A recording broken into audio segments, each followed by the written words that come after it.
Bonjour et bienvenue. Aujourd'hui, on plonge dans un sujet fascinant, la cinétique enzymatique. En gros, c'est l'étude de la vitesse à laquelle la vie vit. C'est un peu ce qui donne le tempo à l'intérieur même de nos cellules. On s'est tous déjà posé la question, non? On prend un médicament, ça va mieux, et puis quelques heures plus tard, l'effet s'estompe. Mais pourquoi, au juste, pourquoi notre corps ne le garde pas actif indéfiniment? Eh bien, la réponse, elle est cachée juste là, au cœur de notre biologie. Tout est une question de limite de vitesse imposée par des catalyseurs absolument incroyables, nos enzymes. Et c'est justement leur fonctionnement qu'on va décortiquer. Alors, voilà le programme. D'abord, on verra pourquoi ces enzymes sont de véritables accélérateurs. Ensuite, on s'attaquera aux règles de base de la vitesse avant de voir comment les enzymes jouent leur propre partie. On découvrira le modèle révolutionnaire qui a tout changé, on décodera ce que vitesse et affinité veulent dire et on finira en beauté avec la perfection catalytique. C'est parti. Allez, on attaque la première partie. Et il faut bien comprendre un truc. Étudier la vitesse des enzymes, ce n'est pas juste un exercice de style pour biochimistes. Non, non, c'est un enjeu majeur, absolument crucial, surtout en médecine.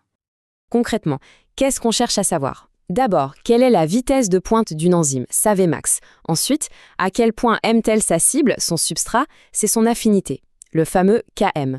On veut aussi comprendre comment elle fonctionne, son mécanisme précis. Et tout ça, bien sûr, a un but, concevoir des médicaments qui peuvent la contrôler.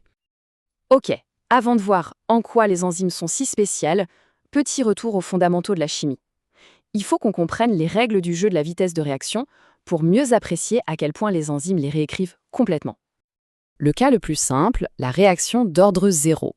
Ici, la vitesse est constante. Elle ne dépend pas du tout de la concentration. L'exemple parfait, c'est le foie qui métabolise l'alcool.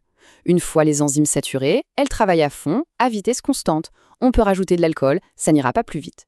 Voilà l'ordre zéro. Ensuite, on a la réaction de premier ordre. Là, c'est l'inverse. La vitesse dépend directement de la quantité de réactif. On double la concentration, hop, la vitesse double aussi.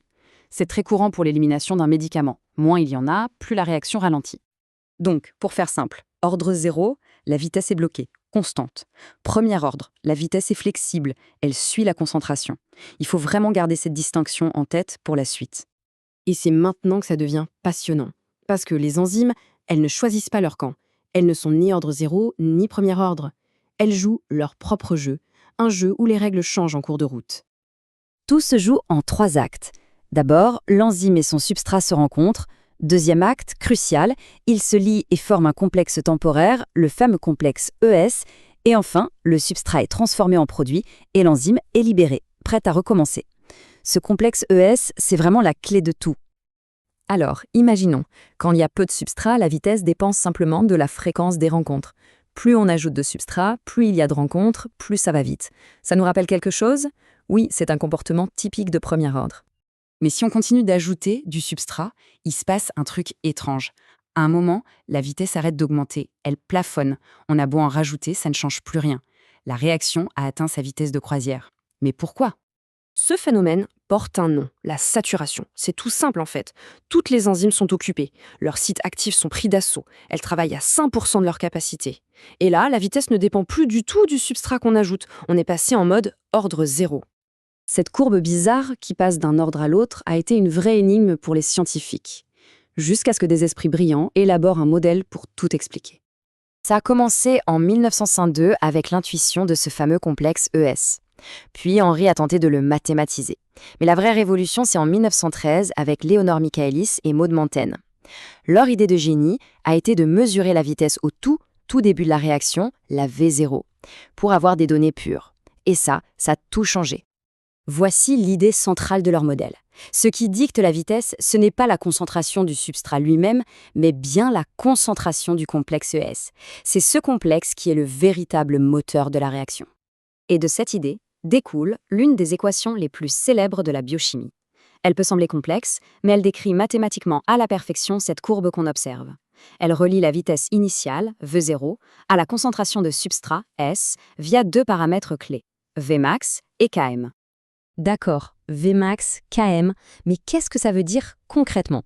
Ce ne sont pas juste des lettres, ce sont des informations capitales sur les performances de notre enzyme. Alors Vmax, c'est facile à comprendre. c'est la vitesse de pointe de l'enzyme, son maximum absolu quand elle est saturée. Le Km, c'est un peu plus subtil. C'est la concentration de substrat qu'il faut pour que l'enzyme atteigne la moitié de sa vitesse max. C'est une excellente mesure de son affinité. Et attention, c'est une relation inverse. Un Km faible, c'est très bien. Ça veut dire que l'enzyme n'a besoin que d'un peu de substrat pour bien marcher. Elle a donc une forte affinité. À l'inverse, un Km élevé signifie qu'il lui en faut beaucoup, donc son affinité est faible. Mais pour vraiment juger une enzyme, ni sa vitesse seule ni son affinité seule ne suffisent. Il faut combiner les deux pour avoir la mesure ultime de son efficacité. Et cette mesure, c'est le rapport K4 sur Km. Le K4, c'est le nombre de molécules qu'une seule enzyme transforme par seconde. En divisant ce K4 par le Km, on obtient un score global. Ça nous dit si l'enzyme est bonne pour attraper son substrat et pour le transformer vite. C'est vraiment le juge de paix pour comparer les enzymes. Et ça nous amène à une dernière idée fascinante. Certaines enzymes sont tellement performantes que leur seule limite n'est plus la chimie, c'est la physique. La vitesse de la réaction dépend juste du temps que met le substrat pour arriver jusqu'à l'enzyme. Chaque rencontre est une réussite. C'est ça, la perfection catalytique.